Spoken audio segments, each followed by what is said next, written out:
எங்கே வாழ்க்கை பயணம், அது எங்கே எவ்விதம் முடியும்?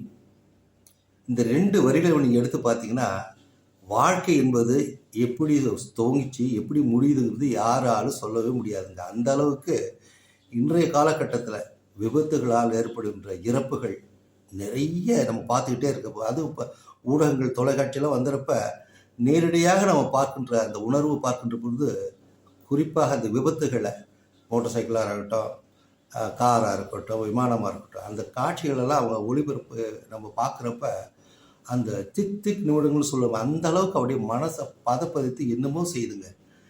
நேற்று பார்த்தீங்கன்னா அந்த குஜராத் மாநிலம் அகமதாபாத்தில் நடந்த அந்த கோர விபத்து ரொம்ப மோசமான ஒரு விபத்தாக தான் நம்ம கருத முடிகிறது. அந்த ஃப்ளைட் விபத்து அப்படியே நம்ம அந்த காட்சியை பார்க்குறப்ப என்ன ஒரு நிமிஷம் நடக்க போதோன்னு நினைக்கிறதுல முடிஞ்சிருச்சு. 241 நபர்களுடைய வாழ்க்கை ஒரு நொடியில் அவங்க சிந்தித்து என்ன செய்யலான்னு சிந்திக்க கூட நேரம் இல்லாமல் அந்த வாழ்க்கை முடிஞ்சிருச்சுங்க. இதெல்லாம் பார்க்குறப்ப ஒன்றும் இல்லாத வாழ்க்கைக்கு மனுஷன் ஒவ்வொரு நாளும் போராடிக்கிட்டே இருக்க வேண்டியிருக்குங்க. மனசு ரொம்ப கனமாக இருக்கு. அந்த காட்சிகளை பார்க்குறப்ப பதைக்குது. தப்பித்து வந்த ஒருவர் அவருடைய கடவுளுடைய ஆசையால் நான் தப்பித்தேன்னு என்ற வார்த்தை தான் சொல்லிட்டு இருப்பார்.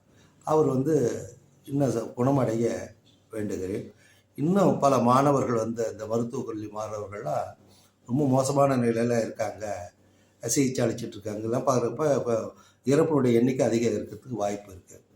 இந்த எங்கே வாழ்க்கை எப்படி முடிங்கிற இந்த நினச்சி பார்க்குறப்ப ஒவ்வொரு நாளும் ஒவ்வொரு மணியும் ஒவ்வொரு நொடியும் நம்ம வாழ்க்கையை அன்றைய தினம் நம்ம அனுபவித்தாலே அதுதாங்க வாழ்க்கை. இதனால தான் அடுத்த கணம் என்ன நடக்க போகுதுன்னு தெரியாமல் இருக்கின்ற வாழ்க்கையை நம்ம வீணடிச்சிடக்கூடாதுங்கிறது தான் என்னுடைய கருத்தாக பல முறை நான் செய்தியாக சொல்லியிருக்கிறேன். 241 ஆன்மாக்களும் சார்ந்தேடிய வேண்டுகிறேன்.